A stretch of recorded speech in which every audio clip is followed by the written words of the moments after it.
Every day, developers reach for AI assistance the same way they reach for documentation. It's fast, it's useful. It's become part of how modern engineering gets done. But every time proprietary code leaves the workstation for a cloud AI service, something has happened that can't be undone. The code has crossed the trust boundary. It's now subject to a third party's retention policy, their sub-processor agreements, and whatever their terms of service say today, or change to tomorrow. The standard answer is prompt abstraction. The developer rewrites each request before sending it, strips the real names, genericizes the structure, removes anything proprietary. It works.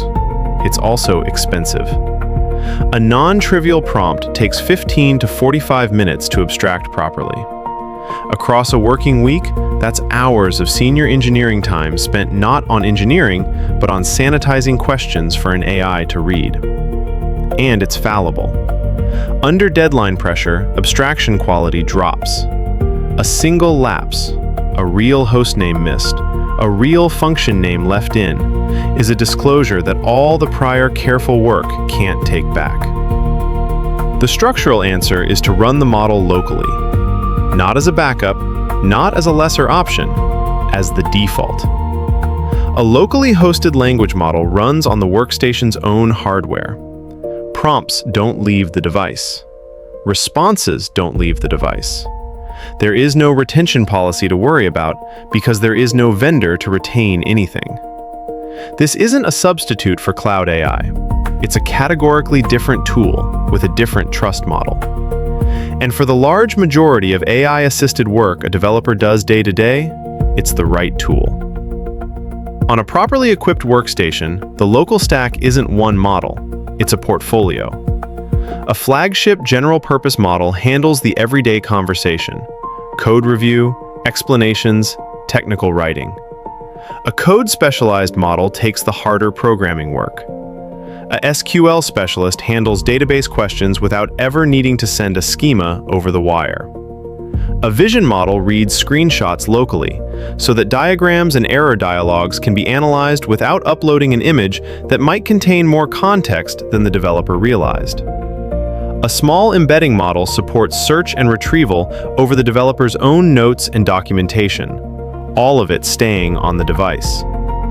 Each model earns its place by covering a specific category of work. Together, they absorb the majority of the AI assistance a senior developer needs in a working week. Cloud AI doesn't disappear from the workflow. It gets used deliberately for the narrower class of problems where frontier-scale capability genuinely changes the answer. And the developer pays the abstraction cost consciously on a smaller volume of prompts, with the attention that volume allows. The local path absorbs the routine. The cloud path handles the exceptional. Both are first class. For the company, three things change. First, senior engineering time stops being spent on prompt sanitization. Those hours come back to the work they were hired to do.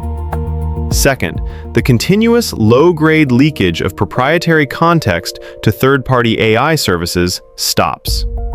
Code, schemas, architecture, internal naming conventions, none of it is traveling outbound as a side effect of AI-assisted work. Third, the developer's capability doesn't collapse when the network does. Offline on a client site, on a restricted network, during an outage, the assistance is still there because it's running on the machine in front of them. This is what working safely with AI looks like for a systems developer role.